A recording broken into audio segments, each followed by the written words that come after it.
अजून एकदा लक्ष द्या. अंशाधिक अपूर्णांकाचं पूर्णांकयुक्त अपूर्णांकात रूपांतर करताना भागाकार करायचा आणि पूर्णांकयुक्त अपूर्णांकाचं अंशाधिक मध्ये रूपांतर करताना मल्टिप्लिकेशन कुणाकुणाचा गुणाकार करायचा. या पूर्ण जो एक आहे ना त्याला छेदाने गुणायचं. 7 एके 7 आणि 7 मध्ये हा एक मिसळला. किती आलं 8 छेद 7. आता ही जी टोटल माहिती झाली तुम्हाला आता मी दिलेली 17व्या धड्यात 16व्या धड्याची 16वा धडा आहे ना.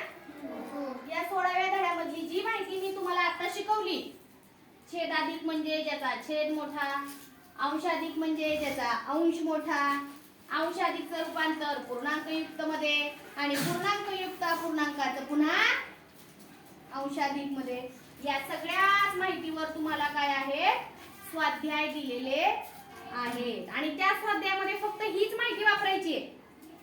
गुणाकार कधी करायचा, भागाकार कधी करायचा, फक्त फिरवून प्रश्न विचारले जातात. आणि प्रत्येक चारही पर्यायामध्ये बारकाईने लक्ष द्यायचं. कुठला पर्याय बरोबर वाटतोय त्या पर्यायाला गोल, यालाच म्हणायचं स्कॉलरशिप. काय म्हणायचं स्कॉलरशिप. म्हणजे असं काही वेगळं नाही, फक्त थोडंसं बारीक वाचन करावं लागतं प्रश्नाचं.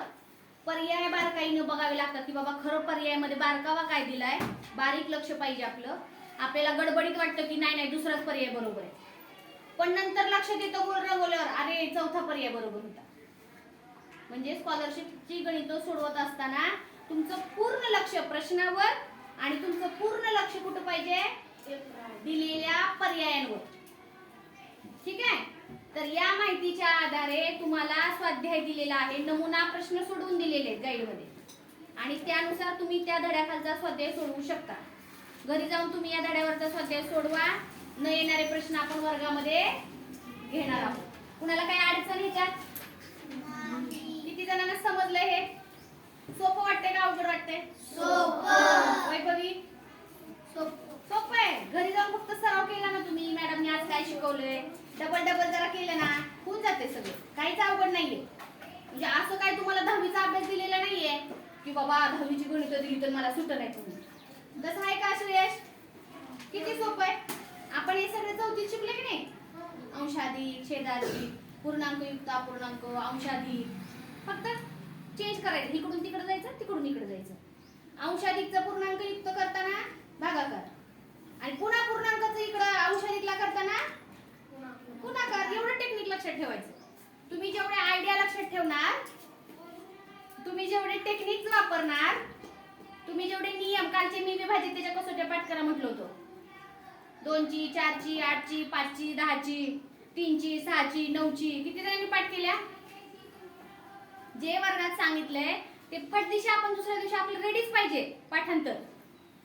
तेव्हा तुम्हाला काय होणार, गणित सोपं जाणार आणि गणितामध्ये पैकीच्या पैकी मार्क मिळणार. पण तुम्ही केलं पाहिजे. मी एवढं दुसरं वर्गात शिकवलं आणि तुम्ही घरी जाऊन निवांत बसला तर होणार नाही. तुमचं पण स्वतःचे कष्ट पाहिजे त्याला. तुम्हाला पण वाटलं पाहिजे की अरे मला पैकीच्या पैकी मार्क मिळवायचे. जिद्द पाहिजे तुमच्यात. समजलं का? तर चला स्वाध्याय सोडवायला या धड्यावरचा.